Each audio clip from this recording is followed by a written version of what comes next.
Welcome to my channel. SURFboard G54 DOCSIS 3.1 Wi-Fi 7 Cable Modem. What's in the box? SURFboard G54 Cable Modem Power Adapter Ethernet Cable Quick Start Guide. Connect one end of the coax cable to the modem. The other end goes into your cable wall outlet. Plug in the power adapter. Wait for the front LED to blink and turn solid, usually blue/green for online. Use the provided Ethernet cable to connect the modem to a computer or router, if using a separate router.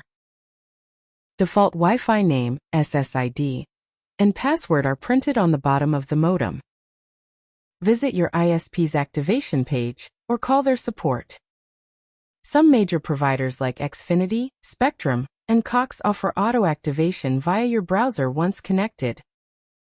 Open a browser and enter 192.168.0.1 or 192.168.100.1.